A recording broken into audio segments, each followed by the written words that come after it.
नमस्कार, आप सभी का स्वागत है एनबीसी भारत में। मैं हूं आपके साथ प्रियंका चावला। आज हम मौजूद हैं उत्तर प्रदेश के ग्रेटर नोएडा के एक्सपो मार्ट में, जहां पे इलेक्ट्रॉनिक व्हीकल्स का मार्ट लगा हुआ है। यहां पे आप देख सकते हैं काफ़ी सारे स्टॉल्स लगे हैं, अलग अलग व्हीकल्स के स्टॉल्स लगे हैं, 2 व्हीलर्स 4 व्हीलर्स बैटरीज़ के। तो आज हम बात करेंगे हाई फ्लो के सहयोगी के साथ। आइए चलते हैं। मेरा नाम सुमित जायसवाल है। ओके सर, तो सर आपकी कंपनी कब से है? हमारी कंपनी 2014 में इस्टेब्लिश हुई थी, high flow industries private limited के नाम से, जिसमें हम लोग की मेजर यूनिट है लेड एसिड बैटरीज़, जो कि हम बनाते हैं इन्वर्टर और ई रिक्शा एप्लीकेशंस के लिए, विच इज़ 25,000 पर मंथ की कैपेसिटी है उसकी। और सेकंड यूनिट हम लोग की है लिथियम आयन की, जो हमने 2020 में स्टार्ट की थी, and that is for electric scooty application and ESS application. Okay sir, आपकी कोई ऐसी नई बैटरी जो अभी लेटेस्ट रिलीज़ हुई हो, लेटेस्ट लॉन्च हुई हो, उसमें क्या कुछ डिफरेंट है पुरानी बैटरीज़ के साथ? हम लोग की अभी लेटेस्ट बैटरी लॉन्च हुई है स्वैपिंग स्टेशन के लिए। वो बैटरी हमने यहाँ पे डिस्प्ले पे भी लगाई हुई है। तो ये बैटरी बेसिकली स्वैपिंग स्टेशंस, जो नया कॉन्सेप्ट इंडियन गवर्नमेंट लेके आ रही है, उसके लिए है। इसका पर्पस ये है कि जब आदमी लिथियम बैटरी के साथ स्कूटी को ख़रीदता है तो वो बहुत ही एक्सपेंसिव है, और इंडिया जो है रेट ड्रिवन मार्केट है। तो गवर्नमेंट का ये सोचना है कि आप सिर्फ स्कूटी खरीदिए, बैटरी का पार्ट मत खरीदिए। तो अगर वो स्कूटी सिर्फ ख़रीदता है तो वो उसको 35,000 की पड़ती है, और बैटरी उसको सिर्फ स्वैपिंग स्टेशन पे जाके ले लेनी है, और उसको सिर्फ उसका चार्जिंग का पैसा देना है, उसको बैटरी का पैसा नहीं देना है। तो ये प्रमोट करने की गवर्नमेंट की स्कीम है। और इस स्वैपिंग स्टेशन बैटरीज़ में बहुत सारे फीचर्स दिए जाते हैं, क्योंकि इसमें सबसे बड़ा रिस्क होता है चोरी होने का, कि कोई बैटरी ले गया और वो चोरी हो गई, वो वापस ही नहीं लाया। तो इसमें ऐसे फीचर्स दिए गए हैं कि जो राइडर है वो अगर उसे ले जाता है तो बिना वो QR कोड स्कैन किए उसे दोबारा चार्ज नहीं कर सकता है। तो अगर उसे चार्ज नहीं कर सकता है तो उसके किसी यूज़ की नहीं है। तो ये सारे एडिशनल फीचर्स के साथ ये बैटरी बनाई गई है, और बहुत ही जल्दी दिल्ली में और दिल्ली NCR रीजन में ये मॉडल जो है गवर्नमेंट का फैल रहा है स्वैपिंग स्टेशन। तो सर आपको क्या लगता है कि जो नई स्कूटीज़ आएंगी जिनमें ये बैटरी मॉड्यूलेटेड होगी ऑलरेडी, वो स्कूटीज़ क्या जो हमारी नॉर्मल स्कूटीज़ हैं उनसे महंगी होगी? क्या आम आदमी उसको खरीद पाएगा? डेफिनेटली ख़रीद पाएगा। अगर बैटरी का कंपोनेंट हट जाता है तो फिर बहुत ही चीपर प्राइस, मतलब अभी चैलेंज क्या है कि इंडियन गवर्नमेंट का कि 2027 तक हमको फिनिश कर देना है पेट्रोल बाइक्स को इंडियन रोड्स पे से।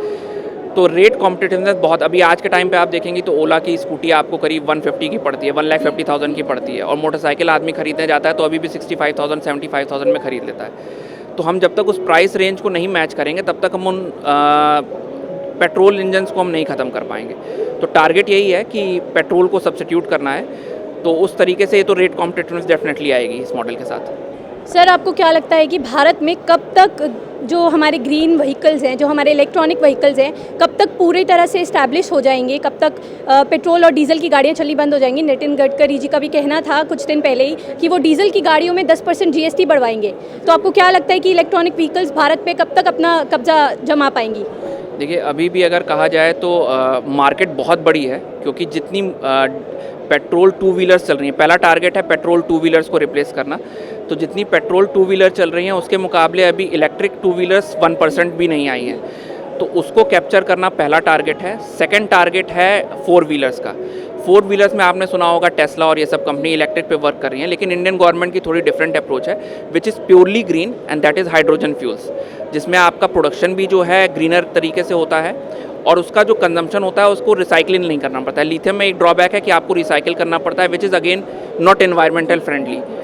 तो ये अप्रोच के साथ चल रहा है कि 4 व्हीलर्स में हाइड्रोजन फ्यूल और 2 व्हीलर्स प्योरली लिथियम। तो ये टारगेट गवर्नमेंट का 2030 तक का है कि 2 व्हीलर्स को रिप्लेस करना, और 2040 तक का है कि 4 व्हीलर्स पे जो है इलेक्ट्रिक टोटल हो जाए या हाइड्रोजन फ्यूल। ओके सर, आपको क्या लगता है कि आपने बात की इन्वायरमेंट फ्रेंडली चीज़ों की, तो हम बात करेंगे जो आपकी बैटरीज़ हैं वो कितनी इन्वायरमेंट फ्रेंडली है? उनसे क्या प्रदूषण या फिर हवा में कोई ऐसा नुकसान नहीं पहुंच रहा या पोल्यूशन नहीं बढ़ रहा? आप इस बारे में बताइए। लिथियम प्रोडक्ट जितने भी बन रहे हैं, तो अगर असेंबली की बात की जाए जो ज़्यादातर इंडियन मैन्युफैक्चर कर रहे हैं, तो ये पॉल्यूशन कंट्रोल बोर्ड में 4 जोन आते हैं, वाइट, ग्रीन, ऑरेंज और रेड। तो ये वाइट जोन में आता है ये प्रोडक्ट, कि इसमें कोई भी पॉल्यूशन नहीं है, ना कोई इसका एमिशन ना एयर को पोल्यूट कर रहा है ना वाटर को पोल्यूट कर रहा है। तो ये प्योरली इन्वायरमेंटल फ्रेंडली है। अगर इसकी बात करें लिथियम जो एज अ मेटल है उसके एक्सट्रैक्शन की, तो हाँ, उसमें डेफिनेटली वाटर कंटेंट इन्वॉल्व है जो पोल्यूट होता है, और रिसाइकलिंग में भी थोड़ा बहुत इसका पोल्यूशन का वो है। लेकिन ओवरऑल अगर देखा है, जो हम इलेक्ट्रिसिटी आज के टाइम पे या डीजल पेट्रोल इंजन यूज़ कर रहे हैं उसके मुकाबले देखा जाए तो 5% भी नहीं है। तो उसके मुकाबले हमने काफ़ी रिड्यूस कर लिया है, लेकिन कुछ कंटेंट है इसमें भी कि पॉल्यूट करता है। ओके सर, आप ये बताइए कि आप मतलब कितने महीनों से मेहनत कर रहे हैं अपने स्टॉल के लिए, और जितनी मेहनत आपने की आपको लगता है उस हिसाब से आपको अपने 2 दिन में, जैसे आज आखिरी दिन है हम सबको पता है, तो इस हिसाब से आप बताइए कि आज 2 दिन के हिसाब से आपको कितना रिस्पांस मिला है, उतने विजिटर्स आए, आपने मतलब आप सेटिस्फाई हैं या नहीं?